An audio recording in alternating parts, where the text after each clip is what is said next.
Welcome back to a new episode of Porsche Top 5. The wait is over, and we start with an awesome highlight ranking.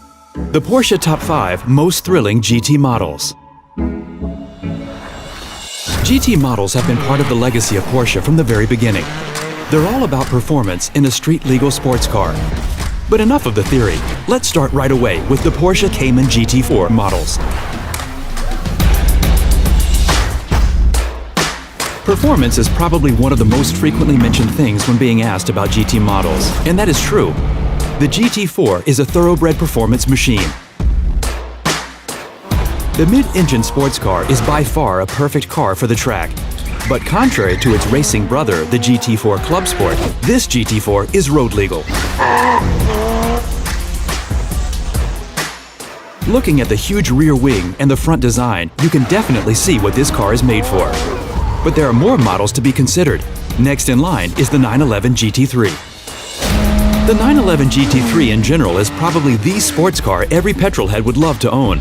It's pure driving pleasure. But if you want, the GT3 can catapult you to the very edge of your comfort zone.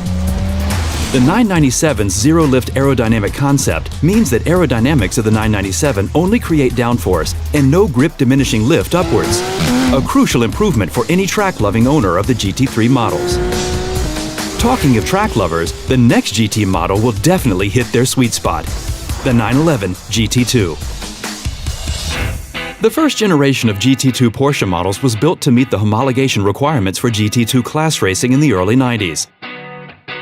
Nevertheless, the 911 GT2 was a sports car like no other. Compared to its base, the 911 Turbo, the GT2 was lighter, more powerful, and had a rear-wheel drive instead of an all-wheel drive. The 911 GT2 featured wider plastic fenders and a bigger rear wing. To improve the engine cooling, they built in air scoops in the struts. Following the order of GT3 and GT2, there is, of course, only one logical next step: the GT1.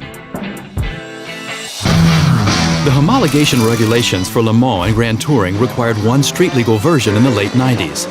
Porsche initially built two 911 GT1s in 1996 and contributed 21 more units in 1997 and 1998. However, the GT1 is in fact a street-legal race car and has very little in common with the serial 911. First of all, the GT1 has its engine in the back, but it sits in front of the rear axle, making it a mid-engined car by definition. For the next GT model in line, we have to travel back in time. Right back to the days when GT stood for road-legal racing sports cars. This Porsche 356 model featured doors and hoods made of aluminum to reduce as much weight as possible. The weight and a very powerful engine made this small race car exceptionally competitive in the GT classes. Further proof that with every Porsche sports car comes a race car built in. What a fantastic lineup! The GT models always fascinate us, no matter if it's old-school 356 models or state-of-the-art high-performance models. And next time, we give one special sports car the stage it deserves. See you then!